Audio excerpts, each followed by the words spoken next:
Hi everyone! I graduated last year in the height of pandemic fear with no ceremony or send-off, just a lonely plane ride home. In my year since, I transitioned to a new role at RISD, a teaching fellow, back in the architecture department.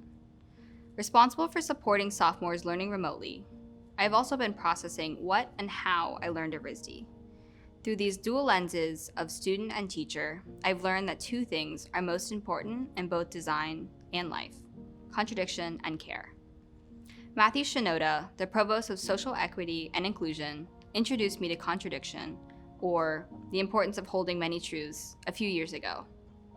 Initially, I met with him for one of those, how did that problematic teacher get away with that, and what does it mean for students' well-being conversations.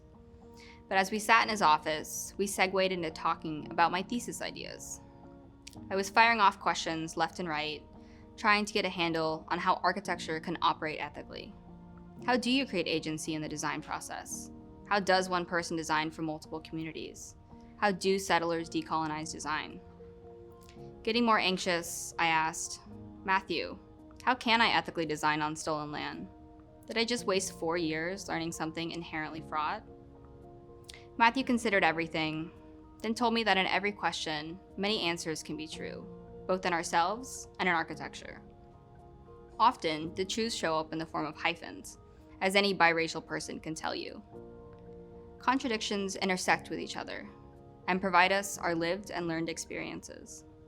We are all embodiments of contradiction and hold many truths. So how does inherent contradiction manifest in design?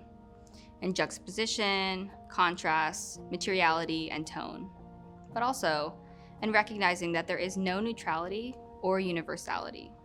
In every work, there is an opposition between two or more forces, even if it is the force of sameness. But making requires another component: care. I look at care in a broad sense. To care is to be thoughtful, to build up healthy communities, to apply what you learn, to be an active citizen, to pay attention, and to pay it forward. At RISD, the only response you can't give when in a critique is that you don't care. You can fail, you can flourish, and arguably you could do both at the same time. But you can't not care about what you've made. The best work is careful work. Not timid, but work that takes the time to understand the world. For me, design and care are the same thing: thinking and relationships. Caring can also mean challenging power that maintains the status quo. This past semester, in my role as teaching fellow, I have been wrestling with how care shows up in the studio. Let's just say my position might have changed, but the situation remained the same. I heard stories of and saw myself teachers unwilling to acknowledge that the current systems of the built environment are oppressive and broken. So what did I do? I urged the professors to address the hypocrisy of engaging with post-colonial works through canonical precedents, of repeating the extractive processes that are standard form in Western architectural education. To teach with care, they would have to share subversive histories and understand how students show up as individuals to design.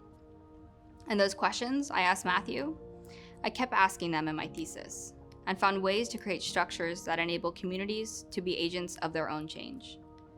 The work was grounded in Nome, Alaska, where I learned how people live remotely and precariously, and through them, understood the importance of being connected to our natural world. The project designed strategies for retreat from the effects of climate change. My thesis led me to a new identity and a new practice for myself, a new hyphen as a designer-organizer, a practitioner who focuses on redesigning relationships of place and power in a process led by care. So what does all of this look like outside of RISD and the places we return or move to? I'm sure it will look different for everyone, but as we go, remember a few things. In every question, many answers can be true. As we design our own futures, we must make space for contradiction. And above all, we must put in the time and labor and feeling to care. Thank you, RISD, and congratulations to you, class of 2021, from the class of 2020.